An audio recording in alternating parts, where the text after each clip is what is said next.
To bring in chief legal analyst to the conversation, Khalif Rhodes.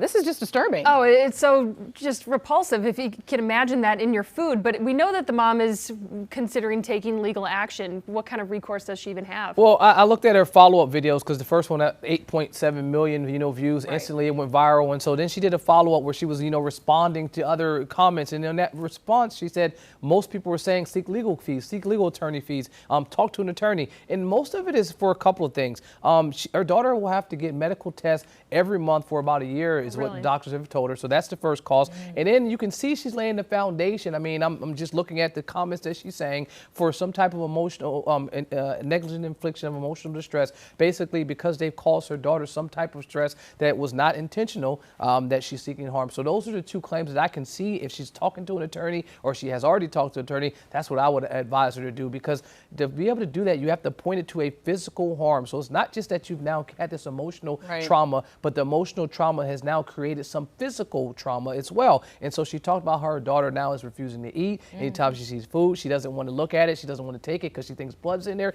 laying the foundation. And not just in that post, but this is something that you would talk to a client about to see if they even have a claim. Not just to have damages, but now have those damages created some type of harm. And in this case, it seems like at least two different things I could point to. Right. And that's why we're lucky that we have you, because we can just ask you, right? So what about Burger King? How are they responding to this whole incident? I mean, they're saying all the things that you want to say. I mean, she called them instantly when it happened, and the manager on duty said that, look, the guy cut his hand. He found out that it happened immediately, and so they're laying the foundation to protect their brand. That, look, we took remedial action and didn't allow anything to happen, but obviously blood got into the bag, on the toy, on the food, and so they didn't do the things that they should have done. Typically, when you have a cut, I've worked with restaurant clients in the past, you have served safe certified, they would know if there's a cut, you clean that whole area up. You don't serve anything. You wipe everything down, decontaminate the area, then you start over again. So obviously there was some steps missed. So they're talking about retraining their employees and then doing a deep clean to ensure that they can protect the business going forward and to assure you that there's nothing like this will happen again. Going back to the mom having to document everything and her daughter not wanting to eat food,